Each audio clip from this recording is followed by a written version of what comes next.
What's up, everybody? Charlie here. As we wrap up 2020, I'm really excited about things to come, but I want to take a minute and just talk about, for one, how grateful I am for all of my clients. And I want to just reflect on 2020 and kind of what happened in the real estate world. As you know, COVID hits, we go into this pandemic, we go into this shutdown. Some of us in the real estate world are thinking like, oh no, what are we gonna do? And then something happened that was just totally unexpected. The market just got crazy, and it is still crazy here in December. But still, backing up here, so in March, Congress passed what was called the CARES Act. And not to bore you with the details, but out of the CARES Act came mortgage forbearance. Now, what mortgage forbearance is for government-backed loans. So your FHA, USDA, your VA loans, you all got the ability to apply for that and hit pause on your mortgage payment. So a lot of the talk was, okay, well, if everybody's hitting pause on this mortgage payment, what's gonna happen? There's this bubble that's gonna happen. Well, let me explain mortgage forbearance a little bit further. So mortgage forbearance was for 180 days, and then you had the option at the end of the 180 days to extend that for another 180 days, so essentially a year. Now, what a lot of people I don't think realize is at the end of all of that, you still owe that money, but there's a lot of different payment plans. It's not like, okay, it's been a year, here's everything that I didn't pay all in one lump sum.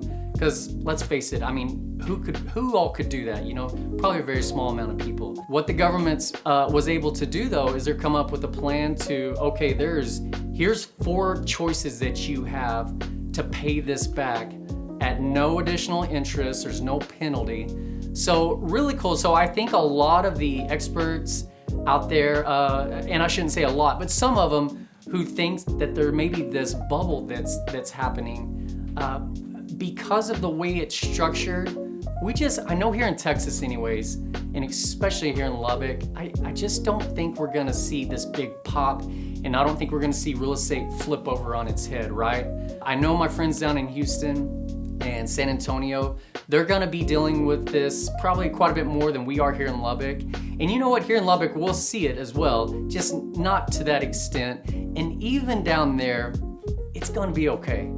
2021, they are projecting another record year.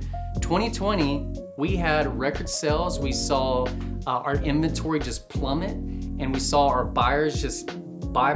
And a lot of that was because of the interest rates, right? And that's other great news. Fannie Mae's already came out and they said that interest rates should stay relatively low. They're calling for right around 3%, which is still awesome for you buyers. Now, let's talk about what this really means for you. Here in Lubbock, Texas, investors come around March or so, and even at the beginning of this year in 2021, I would keep my eye out for some investing opportunities. Buyers, rates are still gonna be really low. It's still a historical time to buy a home. We are always appreciating in value in Lubbock.